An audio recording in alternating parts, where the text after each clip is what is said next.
국민연금 받으면 기초연금 깎인다. 부부라서 더 불리하다. 일하면 소득이 발생해서 기초연금에서 손해본다. 앞으로는 더 기초연금 받기가 어려워진다. 이런 이야기 요즘 정말 많이 들으셨을 겁니다. 69세 김현수 박미정 부부도 바로 이런 말들 때문에 기초연금이 줄어드는 건 아닐지 상담실을 찾으셨습니다. 그래서 상담 과정에서 국민연금 때문에 생길 수 있는 감액 요소와 부부 가구에 적용되던 감액 요소를 하나씩 점검해 드렸고 그 결과 두 분은 기초연금 감액을 피하게 되셨습니다.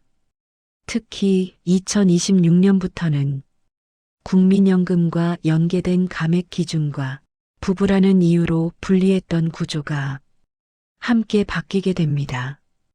오늘 영상을 끝까지 보시면 국민연금 때문에 또 부부라서 기초연금이 깎이는 일을 피하고 여러분이 당연히 누려야 할 권리를 정확히 확인하실 수 있습니다. 그러나 바뀌는 기준을 모르고 있으면 앞으로도 기초연금에서 계속 손해봅니다. 지금 바로 구독과 좋아요를 눌러두시면 중요한 복지 정보를 가장 먼저 정확하게 확인하실 수 있습니다. 바로 이 감액 요소 때문에 대부분의 어르신들이 기초연금에서 손해를 보고 계십니다. 김현수 박미정 부부도 처음에는 이 부분을 정확히 알지 못해서 필요 없는 걱정을 하고 계셨습니다. 상담을 하다 보면 비슷한 이야기를 정말 많이 듣습니다. 주변에서 들은 말, 인터넷에서 본 이야기들이 사실처럼 굳어 있는 경우가 대부분입니다. 그래서 지금부터 기초연금과 관련해 가장 많이 잘못 알려진 세 가지 오해부터 짚어보겠습니다. 첫 번째 오해입니다. 국민연금을 조금만 받아도 기초연금이 크게 깎인다. 김현수 어르신도 바로 이 말을 가장 걱정하고 계셨습니다. 국민연금을 성실하게 납부해 온 게 오히려 손해가 되는 건 아닐지 계속 마음에 걸렸다고 하셨습니다. 두 번째 오해입니다. 일을 조금이라도 하면 기초연금이 바로 감액된다. 박미정 어르신은 지금 하고 있는 소일거리 때문에 기초연금이 줄어들까봐 괜히 일을 그만둬야 하나 고민하고 계셨습니다. 세 번째 오해는 요즘 가장 많이 들리는 이야기입니다. 앞으로는 기준이 더 까다로워져서 기초연금 받기가 어려워진다.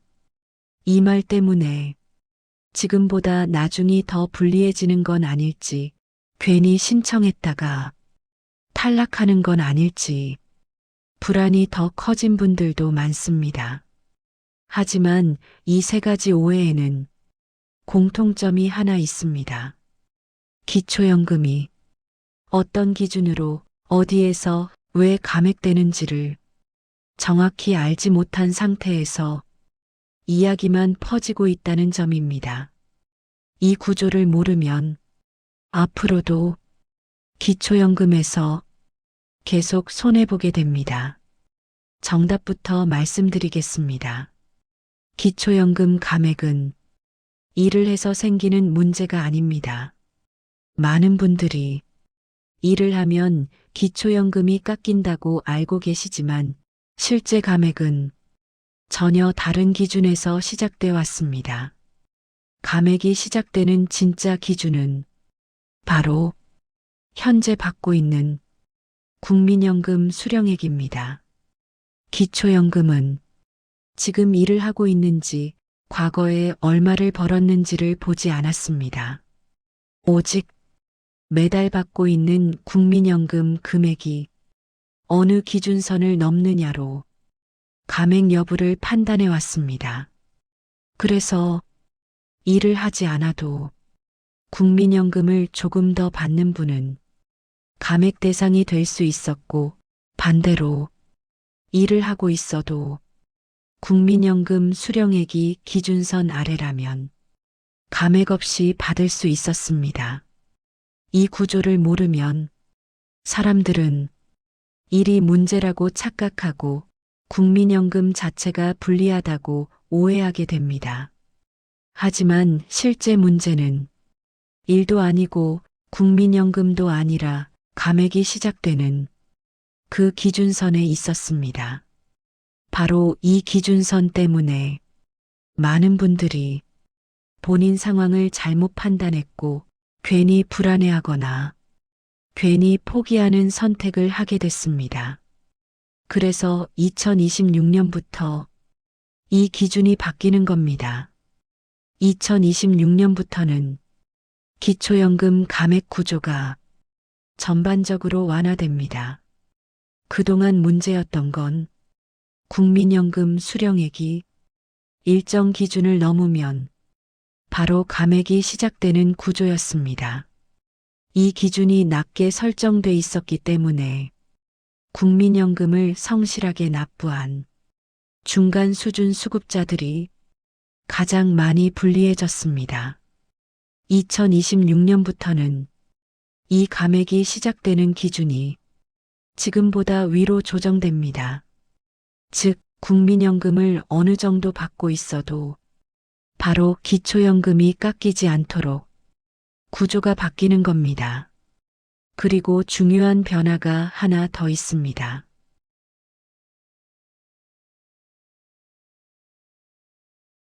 바로 부부 가구에 적용되던 부부 연계 감액 구조입니다.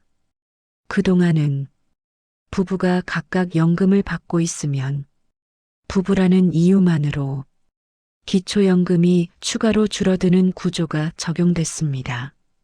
그래서 각자 연금액이 크지 않아도 부부라는 이유로 불리해지는 경우가 많았습니다. 2026년부터는 이 부부 연계 감액도 완화됩니다. 부부라는 이유만으로 기초연금이 과도하게 줄어들지 않도록 조정되는 방향입니다. 이 변화의 핵심은 분명합니다. 국민연금을 받느냐, 부부냐, 일을 하느냐가 아니라 실제 생활 수준에 맞게 기초연금을 지급하겠다는 방향으로 제도가 바뀌고 있다는 점입니다. 그래서 김현수, 박미정 부부처럼 국민연금을 받고 있는 부부 가구도 2026년 이후에는 지금보다 불리해질 가능성보다 오히려 유리해질 가능성이 커집니다. 이제부터는 내 상황에 그대로 적용해 보셔야 합니다. 부부 가구 기준으로 이 세 가지만 확인하시면 기초연금 감액 여부를 훨씬 정확하게 판단할 수 있습니다. 첫 번째, 부부 각각의 국민연금 수령액을 따로 확인하세요. 기초연금은 부부 합산 소득만 보는 게 아니라 각자의 국민연금 수령액이 어느 수준인지가 중요합니다. 부부 중 한 사람의 국민연금이 감액 기준에 걸리는 경우도 있고 두 사람 모두 기준 아래에 있는 경우도 있습니다. 부부가 아닌 단독 가구라면 내 국민연금 수령액 하나만 확인하시면 됩니다. 두 번째, 부부 감액이 적용되는 구조인지 2026년 기준으로 다시 보셔야 합니다. 그동안은 부부라는 이유만으로 기초연금이 더 줄어드는 구조가 있었지만 2026년부터는 이 부부 연계 감액이 완화됩니다. 그래서 예전에 부부라서 안 된다, 둘이 받아서 불리하다, 이런 판단을 받았던 분들은 지금 기준이 아니라 바뀐 기준으로 다시 판단하셔야 합니다. 단독 가구 역시 예전에 탈락했더라도 2026년 기준에서는 결과가 달라질 수 있습니다. 세 번째, 예전에 탈락했거나 신청을 미뤘다면 반드시 다시 점검하세요. 기초연금은 한번 탈락했다고 영원히 못 받는 제도가 아닙니다. 특히 2026년처럼 기준이 바뀌는 시점에는 과거 판단이 지금은 맞지 않을 수 있습니다. 부부 가구든 단독 가구든 예전에 안 된다고 해서 이번에도 안 될 거다. 이렇게 생각하시면 가장 큰 손해가 됩니다. 오늘 이야기의 핵심은 아주 단순합니다. 기초연금은 막연히 걱정해서 포기할 제도가 아니라 기준을 정확히 알면 지킬 수 있는 권리라는 점입니다. 하지만 감액이 생기는 구조와 2026년부터 달라지는 기준을 차근차근 정리한 뒤에는 불필요한 걱정은 더 이상 하지 않으셔도 됩니다. 기초연금은 혜택이 아니라 여러분이 평생 쌓아온 노후의 권리입니다. 이 기준을 알고 챙기느냐, 모른 채 지나치느냐에 따라 앞으로의 결과는 분명히 달라집니다. 오늘 영상이 도움이 되셨다면 좋아요와 구독 버튼을 누르시고 앞으로 더욱 유용한 정보를 받아보세요.